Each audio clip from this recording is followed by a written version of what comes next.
Hello students, welcome back to my YouTube channel. आज हम discuss करेंगे बीए सेकेंड ईयर की poem where the mind is without fear की summary और इसके इम्पोर्टेंट क्वेश्चंस जो एग्जाम में बार बार आते हैं। तो आइए बिना समय गवाए शुरू करते हैं। In this poem the poet praise to God to lead his country to the heaven of freedom. In this heaven, the human mind will be fearless and able to walk with its head held high. Knowledge will not be the exclusive privilege of a select few, but will be accessible to all without discrimination. There will be no place for lies in this heaven, for all will be truthful. कवि परमात्मा से इस कविता में प्रार्थना करता है वह उसके देश को स्वतंत्रता के स्वर्ग की ओर ले जाए।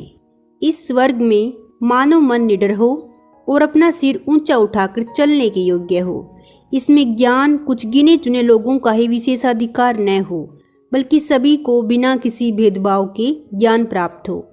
इस स्वर्ग में झूठ का कोई स्थान न हो, क्योंकि इसमें सभी लोग सच्चे होंगे।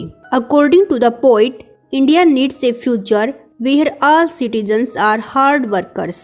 They will not shy away from work and will achieve perfection in whatever they undertake. Their thoughts and reason will be like rivers of water that will not be lost in the desert of old customs, traditions and superstitions. Here under the protection of God, people will always move forward in forward thinking, thoughts and actions. कवि के अनुसार भारत को एक ऐसी भविष्य की आवश्यकता है जहां सभी नागरिक कठोर परिश्रम करने वाले हों। वे काम से जी नहीं चुराएंगे और जो भी काम वे करें उसमें संपूर्णता प्राप्त करें। उनके विचार तथा तर्क पानी की उस नदी की भांति होंगे जो पुरातन रिवाजों, परंपराओं तथा अंधविश्वासों के मरुस्थल में गुम नहीं होंगे।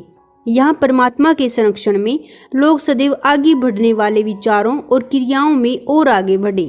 Therefore, the poet prays to God to grant such high level of freedom to his country. अतः कवि परमात्मा से प्रार्थना करता है कि वह उसके देश को ऐसी उच्च प्रकार की स्वतंत्रता प्रदान करे। आइए अब इस पोएम को और भी आसान तरीके से समझते हैं। टैगोर कहते हैं, Where the mind is without fear and the head is held high. यानी एक ऐसा देश जहाँ लोग डर कर नहीं बल्कि गर्व के साथ जिएं, जहाँ ज्ञान फरी हो यानी ज्ञान पर किसी एक का हक ना हो बल्कि वो हर नागरिक के लिए बराबर हो। वो लिखते हैं, Where the world has not been broken up into fragments by narrow domestic walls.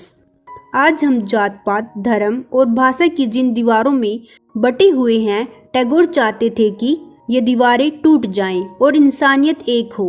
उनका सपना था कि लोगों की बातों में सच्चाई हो और हर कोई परफेक्शन पाने के लिए दिन रात कड़ी मेहनत करे। सबसे जरूरी बात, वो चाहते थे कि हमारा रीजन अंधविश्वास की रेतीली रेगिस्तान में ना खो जाए। हम पुरानी सड़ी गली परंपराओं को छोड़कर नई और बेहतर सोच को अपनाए। अंत में टैगोर भगवान से प्रार्थना करते हैं, Into the heaven of freedom, my father let my country awake. वो सिर्फ अंग्रेजों से आज़ादी नहीं मांग रहे थे, बल्कि वो हमें मन और सोच की आज़ादी दिलाना चाहती थी। क्या आज का भारत टैगोर के इस सपने जैसा है? अपनी राय जरूर बताएं। आइए अब इसके इम्पोर्टेंट क्वेश्चन देख लेते हैं। What does Tagore mean by narrow domestic walls? संकीर्ण घरेलू दीवारों से टैगोर का क्या अभिप्राय है? By narrow domestic walls, Tagore means religious, social and political differences which divide the people of his motherland. He praised the Almighty that his countrymen should not be divided in groups on the basis of caste, religion and language. They should live in perfect unity.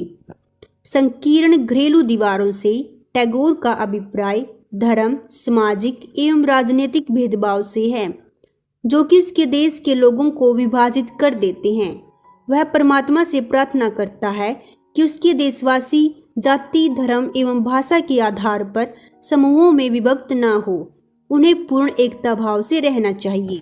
What kind of freedom does Tagore visualize for his country? Tagore अपने देश के लिए किस प्रकार की स्वतंत्रता का सपना देखता है?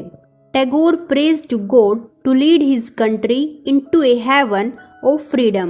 This freedom should be physical, mental, and spiritual. This is possible only if the people of his country are fearless and self-respecting. There should be no discriminations in the matter of getting knowledge. The society should not be divided in groups on the basis of color, caste and religion. कवि परमात्मा से प्रार्थना करता है कि उसके देश को स्वतंत्रता ऐसे स्वर्ग की ओर ले जाए जहां भौतिक, मानसिक तथा आध्यात्मिक स्वतंत्रता हो। यह तभी संभव है जब लोग निडर और आत्मसम्मान वाले होंगे। ज्ञान प्राप्त करने में किसी प्रकार का भेदभाव न हो। इस वर्ग में समाज रंग, जाति एवं धर्म के आधार पर छोटे छोटे समूहों में बटा हुआ नहीं होना चाहिए। The poet wants that his countrymen should be truthful and hardworking. They should aim at perfection in every task that they undertake. They should be men and women of clear thinking, not being misguided by dead custom and traditions. They should have a firm faith in God, getting inspiration from the Almighty. कवि यह भी चाहता है कि उसके देशवासी सच्चे तथा मेहनती हो। वे जो भी काम करे उसे पूर्ण करे। वे स्पष्ट सोच वाले पुरुष तथा स्त्रियां हो जो पुराने विचारों तथा अंधविश्वासों द्वारा गलत मार्ग पर न जाए। उन्हें परमात्मा में पूर्ण विश्वास हो। उसी से उत्साह प्राप्त करके देशवासी भौतिक तथा बौद्धिक क्रिया में भाग ले। The poet visualize the kind of future for India. It certainly goes beyond the mere concept of political freedom. Tagore makes a humble prayer to the Almighty God to bless his country with physical, spiritual and mental freedom. कवि इस प्रकार का भविष्य भारत के लिए देखता है। वह वास्तव में राजनीतिक स्वतंत्रता के विचार से कहीं ऊपर है। टैगोर परमात्मा से प्रार्थना करता है कि वह उसके देशवासियों को भौतिक, आध्यात्मिक तथा मानसिक स्वतंत्रता प्रदान करे। ये थे इस पोएम के इम्पोर्टेंट क्वेश्चंस आंसर।